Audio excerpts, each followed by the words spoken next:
ये आकाशवाणी रायपुर है। छत्तीसगढ़ी समाचार बुलेटिन के संग मीनल तिवारी के जय जोहार।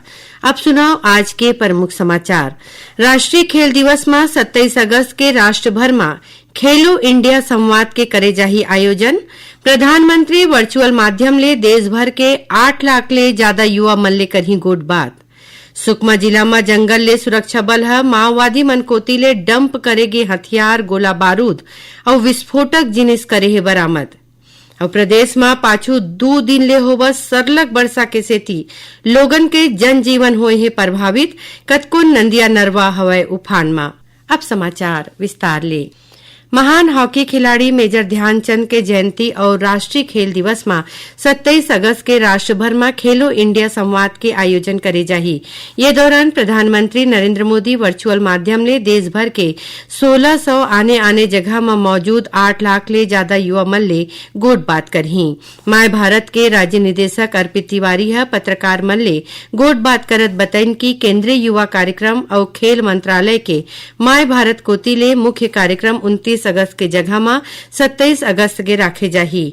ये महाअभियान के थीम युवा भागीदारी, खेल विकास और राष्ट्र निर्माण राखे गे हे।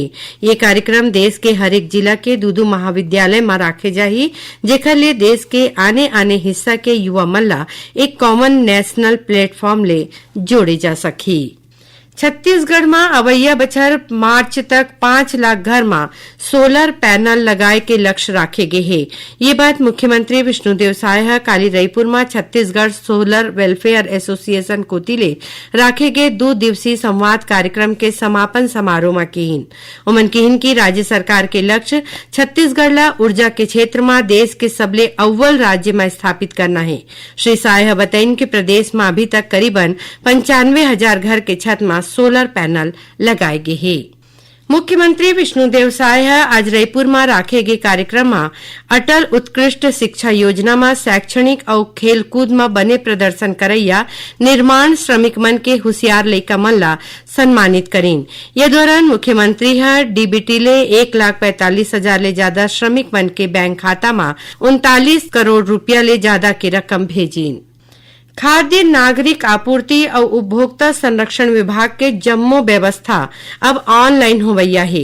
एकर बर विभाग के मौजूदा व्यवस्था ला छत्तीसगढ़ स्मार्ट पीडीएस सिस्टम ले जोड़े जाथे। एमा राशन कार्ड बनाए ले लेके उचित मूल्य दुकान के आवंटन, खाद्यान्न के पूर्ति, दुकान के स्टॉक और राशन बांटे तक के पूरा काम ऑनलाइन होही। स्मार्ट पीडीएस लागू होए के बाद अर्जी ला लेके मंजूरी और आगे के पूरा काम सिस्टम ले ही चलही। सुकमा जिला में थाना भेजी क्षेत्र के गांव भंडार पदर के जंगल ले सुरक्षा बल माओवादी मन कोती ले डंप करेगे हथियार, गोला बारूद और विस्फोटक जिनिस बरामद करे हैं। एमा एसएलआर राइफल, भरमार बंदूक, मस्केट, 6 बीजीएल लॉन्चर समेत कुल 23 ठिन हथियार शामिल हैं। एकर संगे संग 492 जिंदा कारतूस, 240 जिलेटिन स्टिक और 18 किलोग्राम गन पाउडर समेत आने विस्फोटक जिनिस बरामद करेगे है। पुलिस अधीक्षक मयंक गुर्जर बताइन कि ये कार्रवाई आत्मसमर्पित नक्सली मन ले मिले जानकारी के आधार में करेगी। आकाशवाणी केंद्र रायपुर ले छत्तीसगढ़ पुलिस कोती ले चलाए जा साइबर जागृति अभियान में काली 25 अगस्त के विशेष कार्यक्रम प्रसारित करे जाही। ये कार्यक्रम के प्रसारण रथिया 8:15 ले 8:30 तक होही। ये कार्यक्रम ला छत्तीसगढ़ स्थित आकाशवाणी के सबो केंद्र रिले करही। बिलासपुर जिला में तखतपुर क्षेत्र के गांव बांधा में शेर के हमला ले एक मनखे के मौत हो गई। मौत होवैया जोगीपुर जंगल के फॉरेस्ट बीट क्षेत्र में बांस करील काटे और पिहरी लेबर गे रही से यही बेरा औचक शेर हमला कर दिस, जेकर ले वो मनखे के मौकच में मौत हो गई। ये घटना के बाद वन विभाग गांव के लोगन ला जंगल कोती जाए ले मना करे हैं, संगे संग सतर्क रहे के सलाह दे हैं। छत्तीसगढ़ी समाचार बुलेटिन आप मन आकाशवाणी रायपुर ले सुना था। छत्तीसगढ़ के खबर ले है आपकी वास्ता और खबर के विश्वसनीयता ले है हमार वास्ता। आकाशवाणी समाचार रायपुर के प्रादेशिक समाचार बुलेटिन के संगे संग हमार समसामयिक कार्यक्रम आप रेडियो के संग अपन मोबाइल में घलो सुन सकत हो। आकाशवाणी समाचार फेसबुक, ट्विटर और यूट्यूब में घलो हावय। हमार फेसबुक पेज हरे Chhattisgarh news on AIR, Twitter handle CGAIR news और हमार यूट्यूब चैनल हरे छत्तीसगढ़ AIR न्यूज। तो अब रेडियो के संगे संग आपके मोबाइल के माध्यम ले हम आप तक पहुँचत हन। छत्तीसगढ़ के हर खबर पर सुनत रहो आकाशवाणी समाचार। अब आगू बढ़बो बाँचे समाचार कोती। आज सावन महीना के चौथा और अंतिम सोमवार है। प्रदेश भर के आने आने शिव मंदिर मन में भिनसर हचले भक्त मन के भीड़ हवय। श्रद्धालु मन भगवान भोलेनाथ के जलाभिषेक रुद्राभिषेक करके विशेष पूजा पाठ करीन है। उन्हें कांवड़ यात्री मन भगवान भोलेनाथ के प्रतिमा और सुघ्घर वेशभूषा संग मंदिर पहुंच के अपन मानता ला पूरा करीन। मंदिर के तीर्थखार में फूल पान बेलपत्र के दुकान सजे है। उन्हें जगह जगह भंडारा के आयोजन करे गे है। प्रदेश के उप मुख्यमंत्री विजय शर्मा अमरकंटक के जुन्ना ज्वालेश्वर महादेव मंदिर में पूजा पाठ करके प्रदेशवासी मन खातिर सुख समृद्धि के मानता मानिन और वहां मौजूद श्रद्धालु और कांवरिया मन ले भेंट करीन। रक्षाबंधन के उपलक्ष्य में नवा रायपुर अटल नगर के शासकीय उच्चतर माध्यमिक विद्यालय राखी में भारतीय सेना के जवान मन के सम्मान में कार्यक्रम राखे गिस। कोसा आर्मी के मदद ले राखे गए ये कार्यक्रम में भारतीय सेना के अधिकारी सैन्यकर्मी और अधिकारी मन भाग लीन।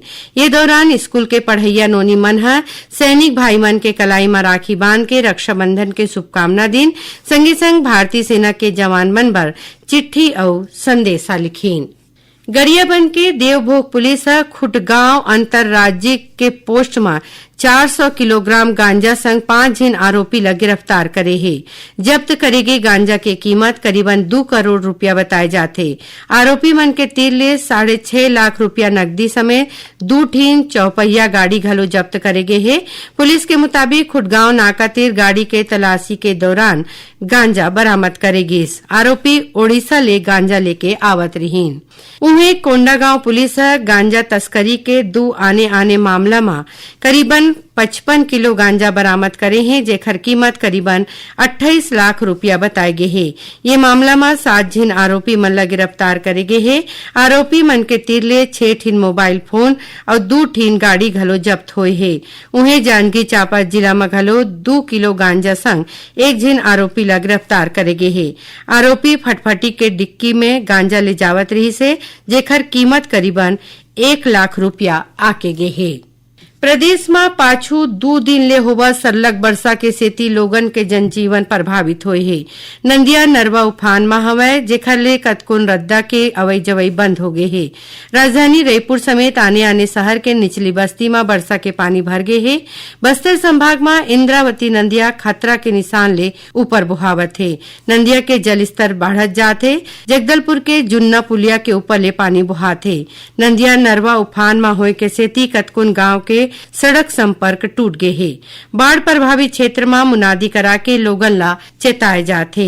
उन्हें बीजापुर जिला में नंदिया नरवा के जल स्तर बढ़े ले गांव गमई के क्षेत्र में अवई जवई प्रभावित हुए है। जिला के गांव चिन्नाक वाली तीर चिंताबागू नंदिया के बाढ़ में फंसे गांव के लोगन ला नगर सेना के टीम हा बोट ले नंदिया के दूसर छोर में सुरक्षित पहुंचाइन। एती मुंगेली जिला के गांव पंडरभट्टा में काली खेत ले घर लौटत 1 जिन माई लोगन गाज के चपेट में आगे, जेकर ले उखर मौकच में मौत हो गई है। यही बीच मौसम विभाग अवैया 24 घंटा के दौरान प्रदेश के कतकोन जगह में हल्का ले मध्यम वर्षा होए के संभावना जताए है। उन्हें कुछ एक जगह में गरज चमक संग भारी वर्षा होए के चेतावनी दे गई है। मौसम विभाग के मुताबिक वर्षा की गतिविधि अवैया 6 दिन तक जारी रही।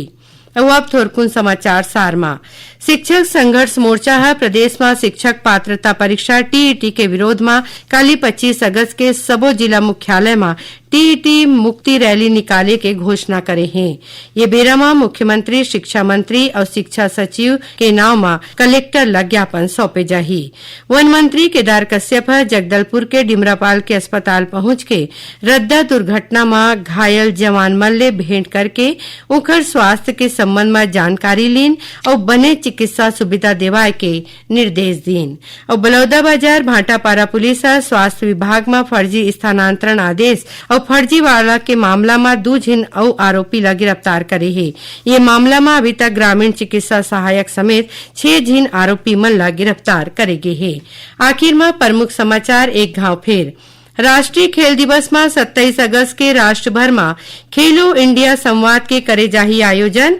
प्रधानमंत्री वर्चुअल माध्यम ले देश भर के 8 लाख ले ज्यादा युवा मन ले करही गोट बात। सुकमा जिला में जंगल ले सुरक्षा बल माओवादी मन कोती ले डंप करेगे हथियार, गोला बारूद और विस्फोटक जिनिस करे है बरामद।